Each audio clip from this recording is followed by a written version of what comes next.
dalampasigan ng Kanyakaw, Cavite City, sa mismong lugar na nagpakita umano ang mahal na Birhen. Nakita sa likod ng kwadro ang sulat ni Juan Oliva na may petsang Abril 12, 1692.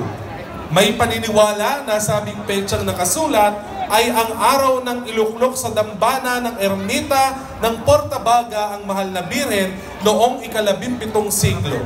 Ang himala ng mahal na Birhen ng Soledad ay naranasan ng mga negosyante ng Manila Galleon Trade.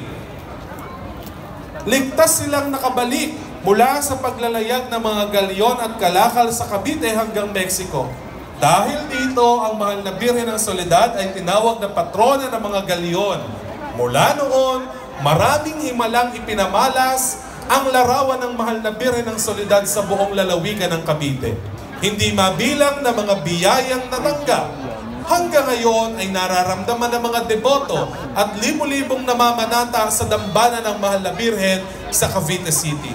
Sa kasalukuyan, ang orihinal na larawan ng Nuestra Señora de la Soledad de Portabaga ay nasa kanyang pangdiosesanong dambana at parokya ni San Roque sa Cavite City.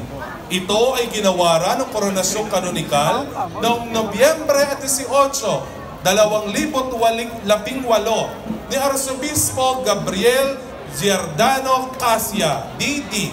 Mga kapatid, halina at magbigay pugay sa patrona ng siyudad ng Cavite, ang ilaw ng Pilipinas na tanglaw natin, ang ina at nag-iisang reyna ng Cavite, Birhen de la Soledad de Portabaga.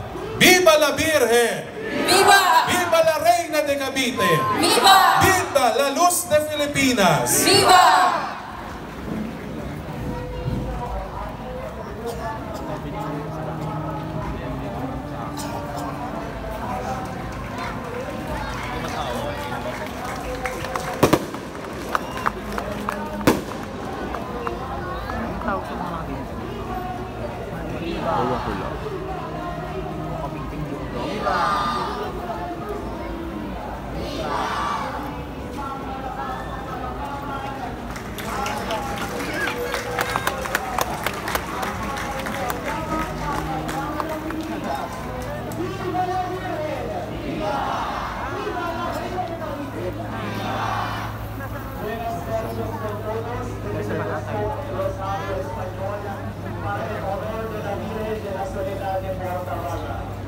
Por la señal de la Santa Cruz de nuestros enemigos, líbranos, Señor Dios nuestro.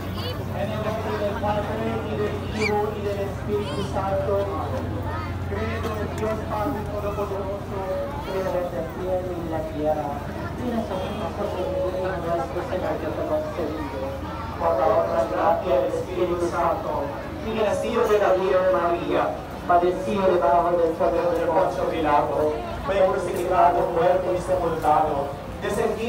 Kasama po natin ang mga kasapi ng Cofradia de la Virgen de la Soledad de Portabaga Incorporated, mga deboto mula sa lungsod ng Cavite.